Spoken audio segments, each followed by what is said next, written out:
What's up, Jules? What's up, dude? When are you free? Never?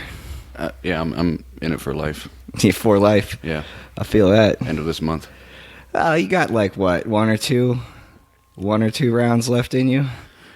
What, prison bits? Yeah. Hell no. Yeah, come No, on. never. It's Never. fun. Let me drink this beer. Right. Which you're not allowed to do. Yeah, totally not allowed to do. Right, that's fine. Fuck the rules. I might be going to Vegas this When? weekend. What, this weekend? Mhm. Why? I don't know. All signs are pointing to Vegas. You ever heard of Tony Robbins? The motivational speaker dude? Nope. No? No, never. Well, he's on YouTube. He has like this multi-billion-dollar empire. And he was at this conference giving a seminar. Well, I guess a short seminar. Dude's the real deal. I thought it was going to be kind of bogus and tacky. I really did. Like those self-help kind of guru guys, but this guy's the real deal. Are you sure about that? Yeah. Uh, Because he meets up with like Oprah and Warren Buffett Yeah, well, they're not. and a any- bunch of celebrities. Not like they're big names or anything. I mean, he's really got a good little thing going on. Who the fuck So, who's Oprah? right. No, he had her like she was walking across coals and stuff. I don't know. Dude's out of this world. Wait, she was walking across coals? Yeah. Like hot coals. What, do you hypnotize the bitch? I mean, he's got footage of him and Usher. Like Steve Wynn, the guy that owns a bunch of resorts. Are they all In walking Vegas. across coals? No, they're not all walking across coals. Why but not? I don't know. Maybe he doesn't just have access to a bunch of coals everywhere he So goes. Oprah took the, what's his name? Tyrone Biggums and Chappelle Show route. Right, exactly. And Fear Factor. You use your flaming nail to spark up your square. strong. But no, so I don't know. I've had some ideas. Like I want to put together a Bitcoin exchange that kind of addresses all the problems with the current ones. And there's going to be some people I have connections with that are going to be in Vegas. And I don't know. All the signs are pointing to Vegas. So I might end up having to go there. But I got to talk to somebody tonight and For how find long? out. Just from like Thursday to Sunday. Oh, okay. Nothing too bogus. Just bogus enough. Yeah, just make sure. you I come figure if I'm away and things go down, I just won't come back. back. It's not really good for the whole parole thing, though. Ah. Not really nip That's them. my response. Ah, fuck Yeah. them. Fuck it, what are they gonna do? Put me Right. back in prison? Yes. Dude, so why did you end up... We met in Pittsfield briefly. Did we? I don't think we did. I must have at least seen you there. No, because I got there in March of 15, the very beginning. I think you were already. Oh, yeah, I was already gone at that I point. had heard of you. Science was still a buzz around. Yeah, they're I we're guess- so glad that fag's gone. Right, exactly. But yeah, no. Dude, I was a piece of furniture around there. I thought you were about to say something I else. watched everybody fucking leave. When I left, there were two people out of like, what was it, 400 man institution. Yep. There were 200. there were per two- house. two other people who had been there since I had gotten there when I left. Jesus, how long were you there? 2 years straight. Yeah. Wow. It was almost to the day. I shipped out Christmas Eve, and I had gotten there January 4th of 13, and I shipped out Christmas Eve. What's crazy about that is, I guess I never ran into you, but I was in Pittsfield my first bit too, and I was there from March to May of 15. I was in one house. Oh, so you were one of those other motherfuckers that you almost lapped me. Yeah. Almost lapped me. Yeah. So, wait, in 13, were you in one or two house? I was always in two. No, I was always in one. I was in one. The one that's closest to the gym. Yeah, that's one. That was one Yeah. house, right? Yeah, but I was B-side.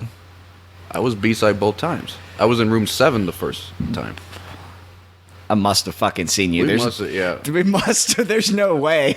Yeah, it had to have. What the fuck? I was a porter, so definitely would have. This time I was outside ground. Dude, I The did- First time I was porter. You didn't have to do us. Speaking of porters. Right, exactly. Porters and quarters. Crack this one open. No, that was a. I don't know. They always say it's as good as it gets there. Going to that place. It is, because wait, is that where you went to straight from Stateville? Well, I went to Well, Jacksonville. I mean, obviously, you go to Jacksonville for like a couple weeks or something. Yeah. I was there. First time I was in Jacksonville for 10 days. This time 3. I had a lot of crazy shit happen. I was constantly going back and forth to court, so I did a total of 4 months in NRC. Yeah. If you put it all together, that is the longest stretch horrible. I did there was a month. That sucked. Yeah. Yeah, I read a New Testament, you know, the orange one that's like the size of 2 matchbooks. Mm-hmm. Yeah, I read that twice. Gives you a migraine trying to read the tiny ass font. Right, at that point, that's the least of my concerns. At least I feel something. Yeah, besides suicidal thoughts. Right. Dude, but you would hear somebody pop the sprinklers twice and flooded it. And I had a cellie who had been there for 6 months because he had a parole violation and he had to keep going to court. So he was probably the best cellie I ever had while I was there because he was obviously doing life. So the room was immaculate. Like, that was part of what he did to stay sane, is he'd get up and clean the room every day. He was like, you don't got to worry about shit, cellie. I'll take care of it. This is what I do. I was like, all right, man. There was somebody... And he had a bunch of commissary, and the guards would do shit for him. Oh, and he had drugs. Oh, yeah. He had he was prescribed like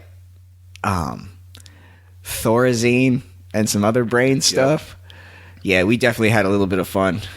And he knew some old school guy on the deck below, so he'd send boot campers down there with write-outs and cakes and trade drugs and shit. So he had like this little like legal fear and loathing. So he was like, Sully, you want some of this? I'm like, dude, why not? Because this bit, I was sentenced to boot camp, and I got denied, obviously, because, I'm in fucking work release. But when I was a boot camper, we'd work the wings in NRC. Mm-hmm. And there were so many times where people would try and have me pass drugs. And be like, no, go fuck yourself. Aww. And then they'd be like, oh, come on, boot camper. Like, wait, what? What? I'm sorry, I can't hear you. What? But, man, you just gotta ask for your chop. Just be like, let me get one of those. Well, at that point, I was trying to refrain from drugs. Probably a good thing. Yeah, because shit, you get smoked with that by the COs on the boot camp wing in the gym, then you not only were going to SAG, but you were getting time added to your sentence. Shit, I would have just popped it right away. But man, that well, some of these dumbass boot campers, because they're gang banging drug dealers from here, Chicago, they're trying to bring it back to the gym and sell it.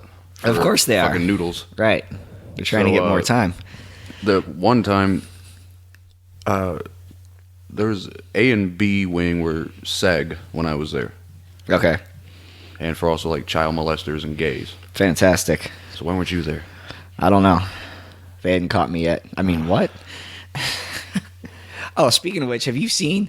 Wait, hold on. Let me finish the story. Shut the fuck up. All right. So, there was this one fucking scumbag. He's like just a grimy gangbanger from the west or south side of Chicago. There was only one of those? Well, no, I mean, 90%. But anyway, this particular one was clearly that. And he was on the first tier of A wing. And he was trying to get me to get some shit from the third tier and, bring it down to him. And I wouldn't do it because the fucking CO was standing right there. And he didn't know it because, Right, his range of vision. His range of vision was very limited. Right. So, he got all pissed off, and then he pops the sprinklers. Yep. So they had the boot campers always just mop that shit up because for some reason, they had no way to shut it off in Stateville. They would have to call a plumber from Joliet, and God knows how long he would take to get there. I know. This probably has something to do with unions or some shit. Yeah. Because I'm sure any idiot could just go over and be like, oh, let me just turn this knob and turn off the water. But no. Nope. They just let it run for like a day. We were trying to stem the tide, literally, for like 2 hours before this motherfucker shows up. Then this guy, after we get done, he's like, I'm just going to do it again later. So at 11 o'clock that night, I'm back in the gym sleeping. And the COs, because I had been there for a while, so they went to me and this other guy named Red, to help out with shit because they knew we would. So he was like, hey, dude, pop the sprinkler again. I was like, fuck. You know, how are you going to tell them no? They're fucking CO. They're built like linebackers. Right. So we start mopping again, and it took another 2 hours for the plumber to get there, and then we resume. By that point, it was the breakfast shift, which I always worked. Yeah. So Was start it the passing out trays. 2:30 in the morning shift? Yeah, the 2:30 in the morning shift. So we're starting to do that. Then the CO that was working with us was like, come on, you got to go to the bullpen right now. And I knew that meant Orange Crush was coming through. Oh, God. Smoke his ass. Yep. Now, They're about to beat the fuck out of that dude. Now, I don't know if you've talked about this in other podcasts about Orange Crush, so in case you haven't. I mentioned them when they were at Crossroads, but Crossroads Orange Crush is SWAT pretty... team, basically, right. in orange gear. They're pretty benign at like Crossroads. Yeah. They weren't really beating people up. But I can imagine in the Max joint, like So- NRC, they just fucked this dude up. NRC, the hallways are... The way the acoustics are, everything echoes. Okay, so you can hear the screams. We get put in the bullpen, and first off, we felt Orange Crush coming before we heard them because they march in perfect unison. Yep. We could literally feel the floor vibrating, like no bullshit. And Here comes the invading army. And so they come through this doorway right next to the bullpen, and they're chanting 1, 2, 3, motherfucking tag team with their sticks and everything. And they had this really long stick, and I was like, what the fuck is that for? It's for the raping. I soon found out. They go in there. I could kind of see the wing from the bullpen. They gave him his chance to comply. He wouldn't. So they barge in there, and I have never heard a man shriek as loudly as he did. They beat the fuck out of Dude, him. what was it, like 10 on 1 with nightsticks? 15, like at least 15. Just stomping the Beating shit. the fuck out of this dude. Yeah, he's going to the And hospital. he's screaming his... Oh my god, he was getting fucked up. And so they bring him out on that long stick, draped over it like a fucking pig. His head They're was carrying him off to the campfire. His head was swollen like a fucking pumpkin. His arm was bent at like a 90-degree angle. They fucked him. Yeah, they up. broke that dude. Yeah, I'm pretty sure that's not legal, but nobody cares. So there you go. Just because he wouldn't cuff up. Yep. But I mean, Oh, and they were pissed. They don't really like having to be called down there. I mean, they do. They're in it for the action at that point. well, they're just regular COs that are working the shift, and then their shift gets interrupted by Yeah. having to do that shit. That's fucking nuts. Which I would actually love, to be honest. You gonna be I'd a turncoat? waiting. Yeah, I'd be waiting on that shit. Like, I get to go beat the fuck out of somebody. Jump to the other side. Oh, man. So what brought you there? What were you doing? Because I know you had a little bit of an issue there for some years with the heroin. Oh, yeah. The diesel, the boy, the dope. Yeah, that not my finest years. When did you start that? How old Oh were my you? God. 22, 23? Something That's like pretty young. that. Yeah, well, I mean, yeah, but Is it really all consuming? what do you mean by that? Like it takes over everything? Yeah. It, like, literally changes your brain chemistry and even overrides common sense, they found out in studies now. Yeah. Which, I mean, obviously, considering some of the shit people do to get it, like, you know, what I did. But, Say now. but no, because it leads to, well, you physically need it, right? So you'll be sick as a motherfucker. You're like either- the worst flu of your life times 100. how long does it take for that to set in? Like let's say you've been doing it, right? Yeah. So you're on it for sure. Yeah. Which I'm sure that takes like a week, a couple days. How long does it take before?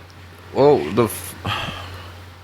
Like, how long do you have to do it before, if you stop, you'll get sick? I would say probably a couple weeks or so, but like when I first started doing it, money wasn't a problem at the time. So Until it erodes that pile of gold. yeah, until all of a sudden I'm fucking broke as shit.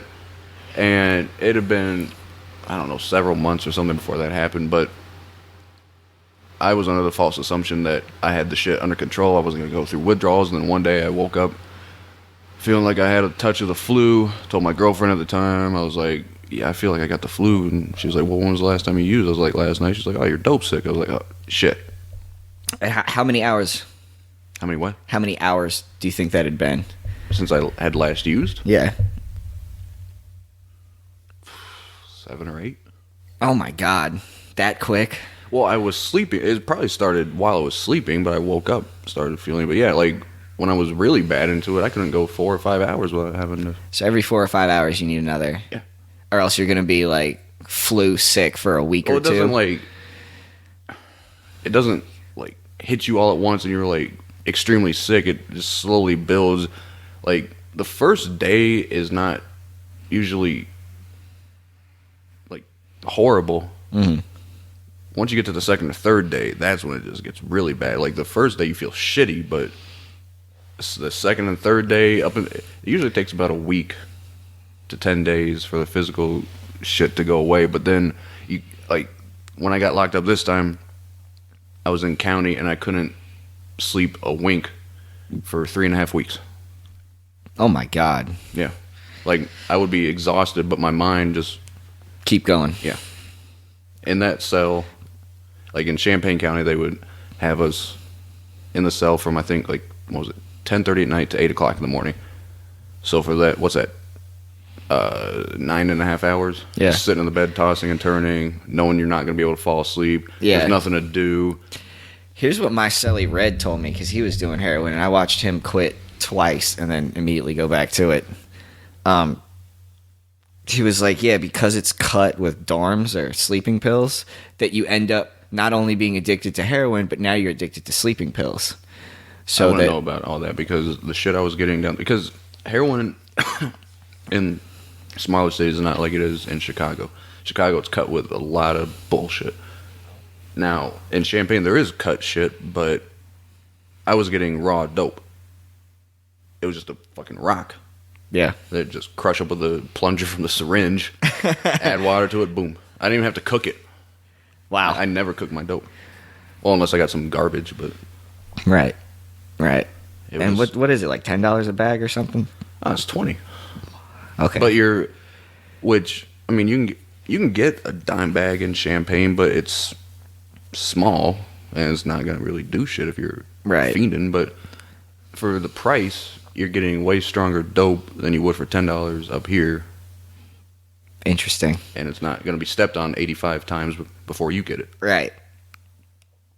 And how much money would you run through in a day? At my worst, about 300. Right. And Sometimes four. since you're doing heroin, you're not exactly a functional human being. No. So any money you have is going to evaporate pretty quickly. Yeah, there's functional alcoholics. There's no functioning heroin addicts. Right. And we've talked about it before, that you're either doing it or you're not doing it. Yeah. There is no in between. Yeah. I guess there's 1 or 2 people on the earth that can do it occasionally as a party thing, but everyone else, you're either doing it or you're not. Because it feels better than an orgasm. I mean, once you start, especially if you shoot it, then it's just over with. Yeah. You just want to keep feeling that you're chasing the dragon, Right. as they say. That's what it is. Yeah. It's a bunch of fucking bullshit. I'm so glad I'm done with that fucking garbage. Like, even on the bus on the way here, there's this guy standing outside the Belmont stop begging people for money for the bus that I was waiting on. No one was giving him shit because this dude was clearly a junkie. Yeah, he's clearly high out of his mind. He had a homeless looking beard. Yep. Wearing a fucking beanie, raggedy ass dirty jeans. I mean, I felt for the guy, but I mean, who the fuck are you fooling, dude? Yep. Did But, you I mean, I start used to be that guy, so right? You're just like, this reminds me of who I once was, and I hate that person, so Yeah. now I hate you. yeah, kill yourself. Did you start with painkillers like a lot of people? No.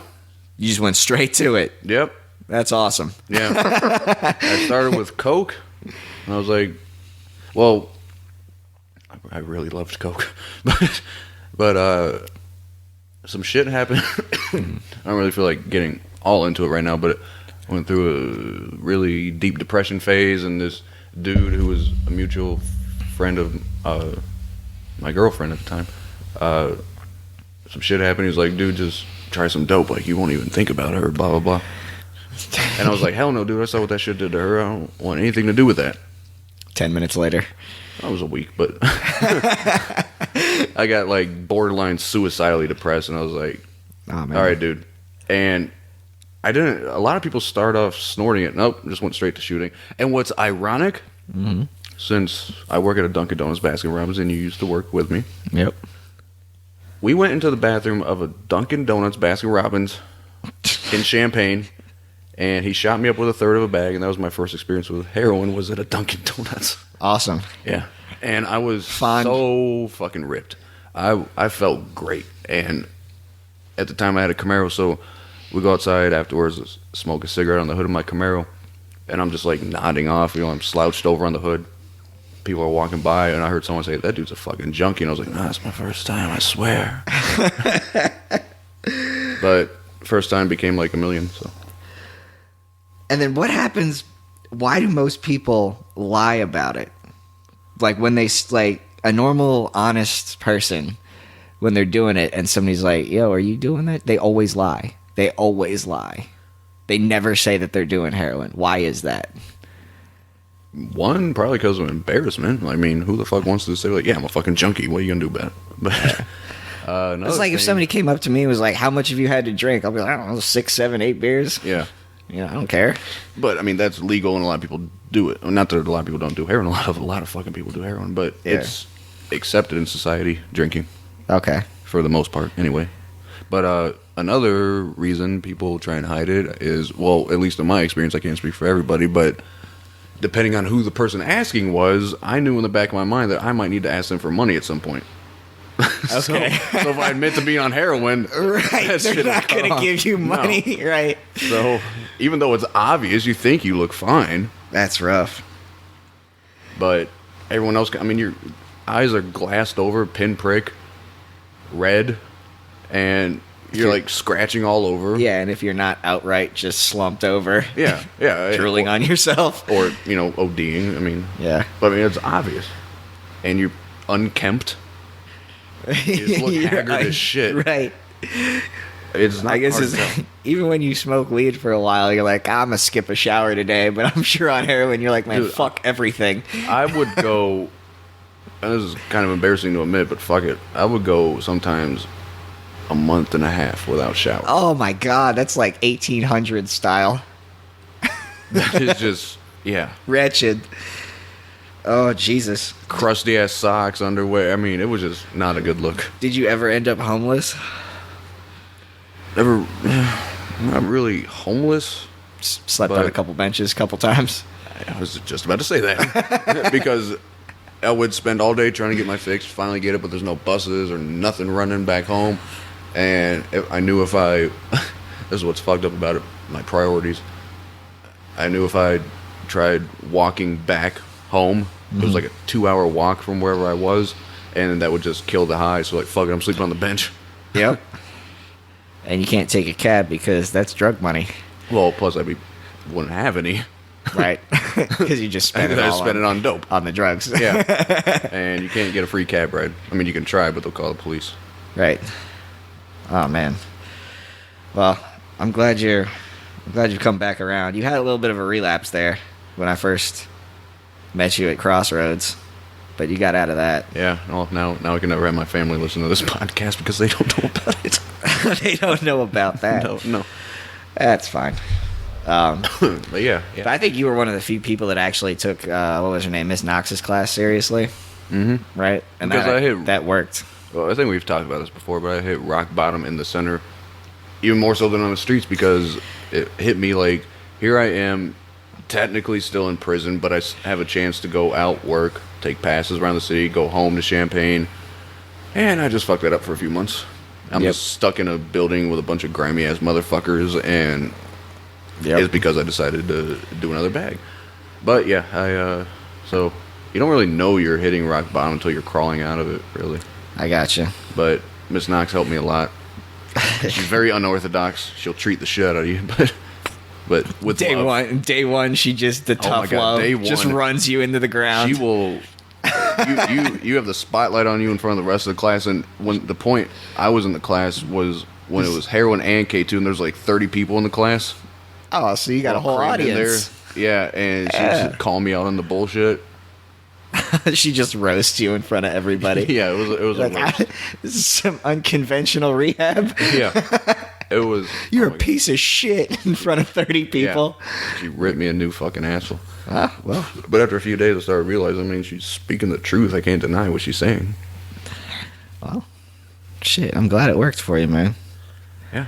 I wouldn't. Because it didn't. I mean, not Miss Nice's class, but a lot of people. The thing about Miss Nice's class is she will give you the tools and everything to help you out, but you still got to want to change. Right. She can help you out all she wants. If you don't want to change, you're not gonna.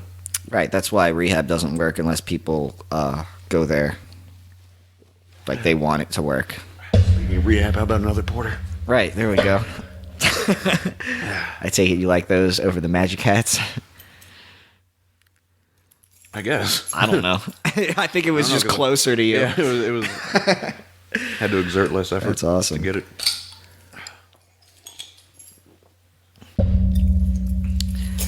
Yeah. James is back in there. That disappointed me. James. Not only did they send him back to the joint. I'm sorry, James. Sorry for all the mail you're gonna get from the trannies. He gets out next month. That's right. Right around the corner. But they did take 3 months from him. Yeah. Because he was supposed to be out. Well, he was supposed to already be, at the center moving around a whole bunch because he was. And the center told him that they were going to make it work so that he could go see his daughter get born around Valentine's Day. Get born, not just born. Right. Dude, I'm back in prison lingo mode. Broken grammar, right? No, they were going to work it out so that even if she was born a couple days early or late or whatever, and they were like, well, whenever you find out it's happening, we'll make it work so that you can be there. So he decided to do heroin again and get sent back to the joint. Yeah. So not only, he should have missed her birth by like 10 or 12 days because he was supposed to be out the 24th of February. And his daughter was supposed to be born on Valentine's Day. Mm-hmm. So he was supposed to just, it sucks. He's going to miss it, but he was supposed to be right back out. Yeah, they took 3 months from him. Mm-hmm. So now he doesn't get out till next month. It was not hard to see that. We've talked about this, but it was not hard to see that he had fucked up again. And he was doing so well, but his celly was, doing that shit, and it probably triggered him. At least that's my opinion. Yeah, and he had stopped working out. Yeah, and for him, he has to work out. Yeah. I came back from a pass home one day, signed in at the control desk, and walked through the hallways, saw him, and I could just tell within half a second. Yep. Because I've been there.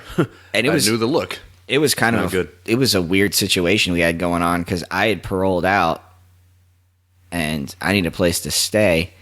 So he got a place in his girlfriend's name, and he was taking 72s over there, and we were splitting the rent, and that was working out great.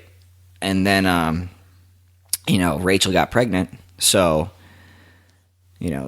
her family situation was kind of awkward. Like, they weren't going to throw her out or anything, but it was just a bad vibe for her. Mm-hmm. So she moved in with me in this tiny little apartment, and everything was going pretty good. And I saw it. He just took a pass one day and came back, and I came back drunk. You said it was because I was partying Thanksgiving or something. Yeah, I'd been out partying. It was right around Thanksgiving, and I had come back from partying, and I walk in the door, and of course James is in the bathroom, just peeing with the door open, like he always does. And I just heard the way he was talking, just the sound of his voice. And I was stoked. I was like, holy shit, you've been drinking? Because he would occasionally drink with me, but that was very rare. And he was like, nah, dude, no, I haven't been doing anything. Like, yeah, all right, whatever. And I didn't think anything of it until a little bit later on. I see him scratching. Mm-hmm. And then he's holding this plate of food, and he's eating it, and he's nodding off a little bit. And I feel so bad for Rachel because she has zero experience. She did not know what she was looking at at all. She had no clue. He's just tired. Right. And that's what he was saying. He's like, oh, no, I'm just tired from work. So I didn't say anything to him. I was hoping it was just going to be a one-off kind of thing. And that, he was just having a little bit of too much fun for one night. So I wasn't gonna say anything. And then the next weekend he took another pass, and it was just me and him kicking it. And he was, we were just shooting the shit. And he goes into the bathroom, and he comes back out, and clearly there has been a distinct change. Yeah. Like either somebody dropped a brick on his head, or he's just fucked up. Yeah. And I was like, oh man. And then he got really talkative. Like he would get really talkative and really, I don't know, like caring. Like he seemed a lot more compassionate of a person. That's the weird thing about the dope up here is some of the shit they cut it with. Like, cause down in Champaign, I would nod off. The thing about a lot of people when they nod off is they're actually completely cognizant of what's going on around them. They're just in the fucking zone. Right. They're just like in this little limbo. Yeah. But you hear everything that's going on, unless you fall asleep. But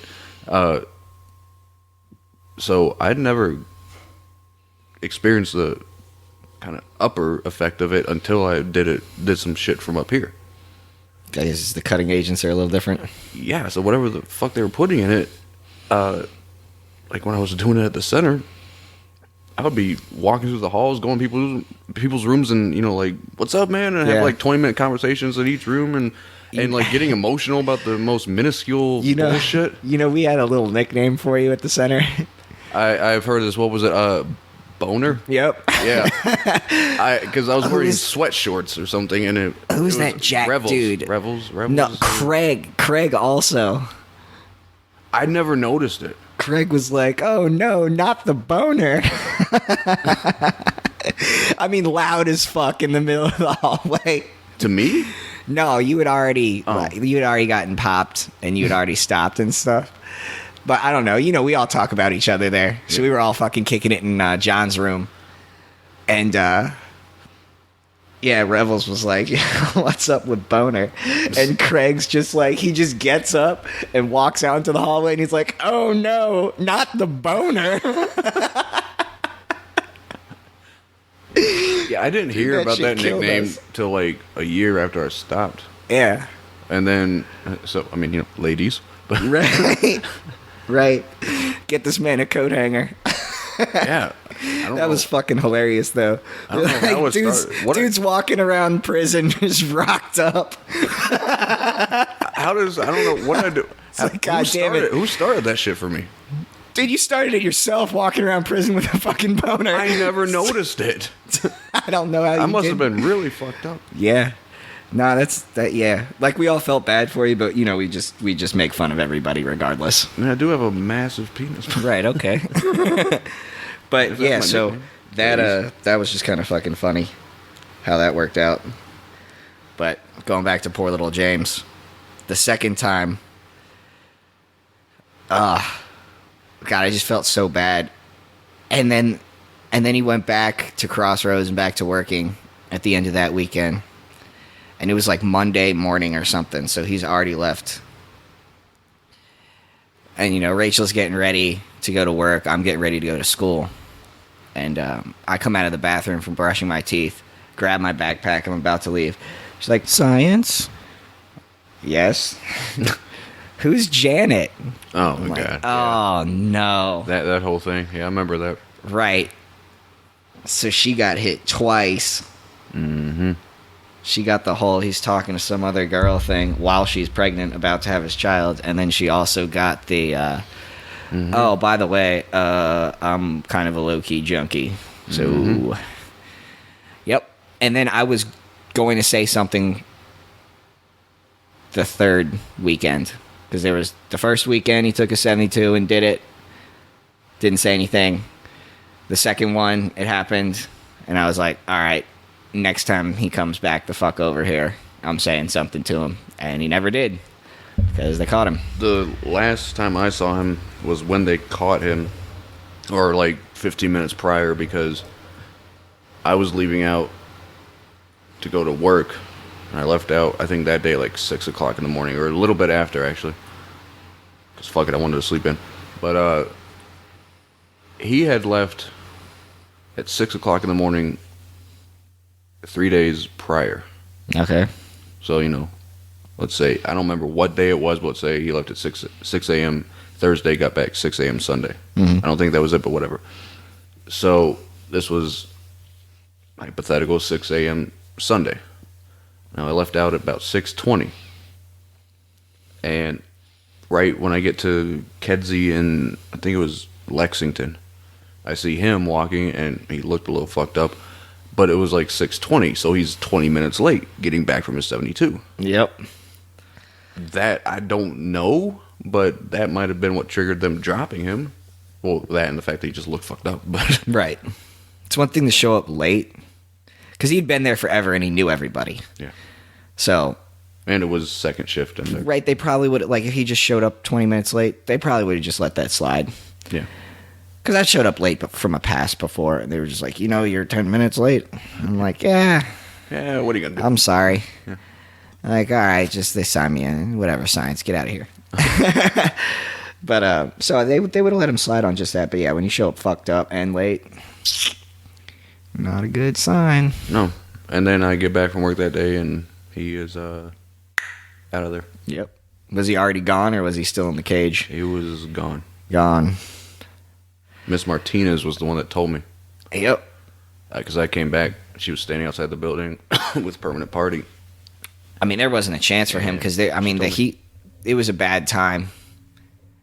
I had heard at the center, like, it was one of those bad times. That was one of the, that's like right before we got put on lockdown for like 5 days. No one could go on passes. You could only go to work. Right. All the K2. That was when the heat was on. That's when they're catching flack from, like, DOC. Then, I mean, they just have to get a lot more strict. Yeah. And everything becomes basically zero tolerance. Because they have to. And then what you're supposed to do is, if you're doing anything bogus, like me, I was always drinking, so I would just stop. Yeah. Until the vibe changed and everything seemed like it was cool again. And then you can go back to, doing your little bogus shit here and there without anybody seeing. But nah, that was the wrong time to start doing any of that. Yeah, that was, God. I wish nothing but the best for him. I mean, he fucked up, but I mean, who hasn't? So, yeah, she hasn't even written him since the beginning of February. well, I mean, Like, she had been really supportive, and I told her, I was like, listen, where he's at right now, he's basically living inside of a mailbox, so his mind is eating himself alive right now. right. I was like, so the best thing you could do is immediately send him $100 so that when commissary comes around, he can buy some shit. Because if you can at least get some commissary and NRC, it makes a big difference. And I was like, and just send him a letter like every fucking day, because that's all he can live for is mail right now. Well, I might slightly disagree with you on that, because I think what might be best for him is if she's doing what she's doing, where she just cuts him off completely, doesn't write to him. That might wake him the fuck up.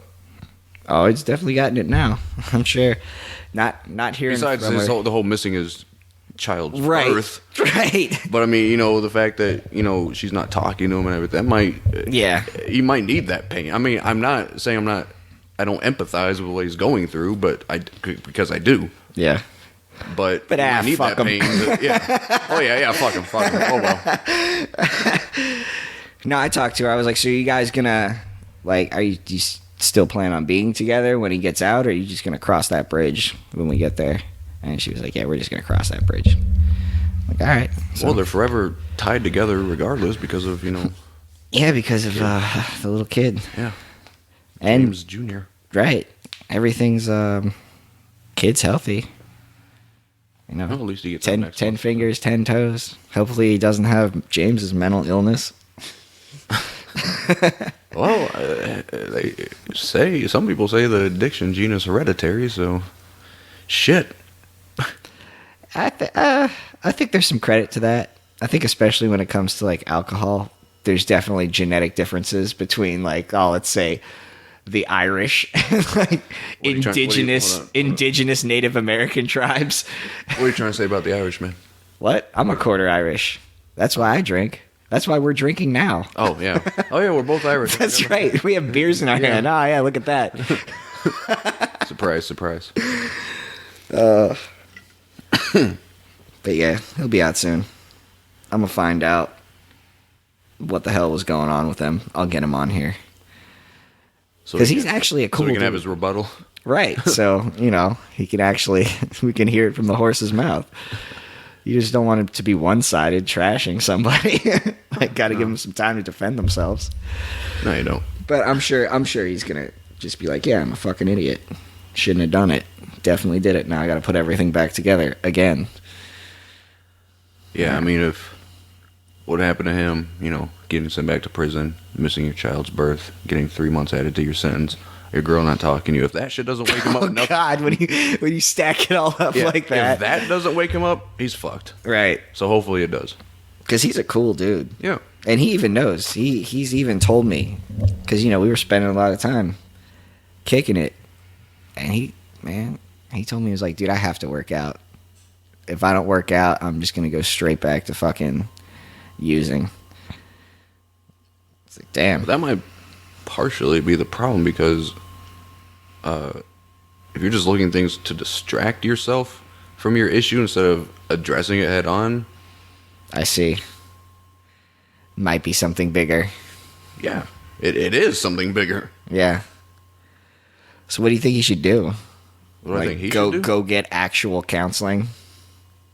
Maybe that, or I don't know, because he was in Miss Knox's class. I guess that didn't work for him like it did for me, but really, I don't know, because every junkie is a little bit different in terms of what works for them. What their triggers are. Well, not necessarily what their triggers are, but what can help them stop that shit. Right, get out of it. Yeah. Stop chasing said dragon. Yeah, said dragon. Right. So I don't know what yeah, this one doesn't grant necessarily, wishes. This isn't DBZ. But if you're just trying to distract yourself from things, eventually you're going to hit a point, and this is one thing I learned in Mrs. Knox's class. Eventually you're going to hit a point where there's just fucking nothing to do. You're going to be bored out of your mind. There's nothing to do. And a lot of times what triggers relapse is boredom. Yeah. You got to be content with doing nothing sometimes. Yeah. Well, I think I think it happens to everybody. They just, obviously don't turn to heroin. Is that if you're not doing shit for a while, you'll become depressed and you'll fall into this cycle of depression. Yeah. And then you don't even know how long it's been going on. Like, to be completely honest, that's how I've been for the past couple weeks. I just now broke out of it. Like, I hadn't cleaned my apartment in 2-3 weeks. Where's the meth? Oh, you hadn't cleaned it? I hadn't cleaned it in like 2-3 weeks. Nah, dude, 2 to 3 weeks. It was getting pretty dark there for a second, because especially for me, when it comes to just being productive, and like, I get addicted to everything, right? So I'll get addicted to working out, and then I'll just do it all day, every day. But as soon as that cycle gets broken, then I become addicted to not working out. Yeah. Right away. And that's what happened. Is I had stopped for 2 weeks because I was taking like this little bartending class and also going to school on top of it, and I didn't have time. And then, so, I got my little certificate, and then I just kept fucking, like, I was just crashing on my own couch, just fucking watching YouTube videos all day, every day, just pumping a bunch of information into my face that would piss me off. You know what I mean? And I have some really good ideas. It's just, for me, it's really difficult to stay motivated, and I'll overthink shit instead of taking, like, I just have to start taking massive action, which is why Vegas. So I'm trying to put together the life. Oh, I don't know if Vegas has ever helped anybody's problems. You'd be surprised. It's an interesting city. No, there's going to be a bunch of finance people there. And they have experience with exchanges and just the whole gambit of the industry. Very well connected individuals who know how to get shit done. And that's who I need to surround myself with and interact with to get to where I'm trying to be. So it's a really good thing that my friend invited me to go to this little conference yesterday where that Tony Robbins guy was at. That shit really worked. Like, it kind of shook me out of it. Mm-hmm. That's why when you came over today, I was in the middle of cleaning everything up. It's like, all right, it's time to take massive action and start getting everything off my to-do list. Right.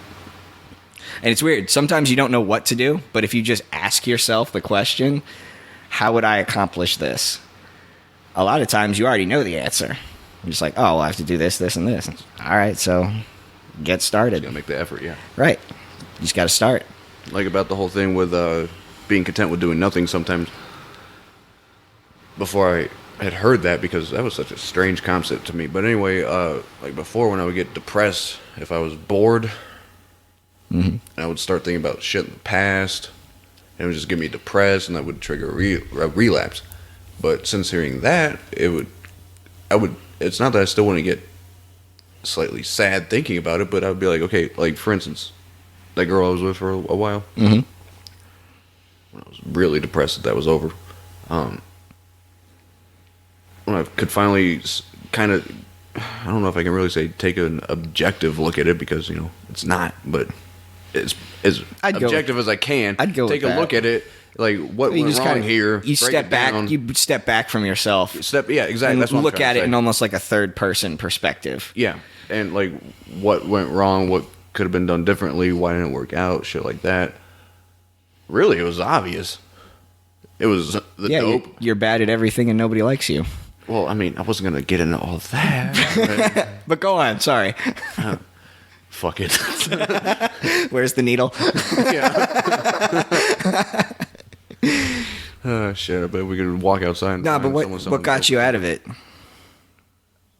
Being able to realize that that relationship was just fucking poisonous. The fact that we were both on dope, fought all the time. I mean, we did have plenty of good moments, but it was just a poisonous relationship.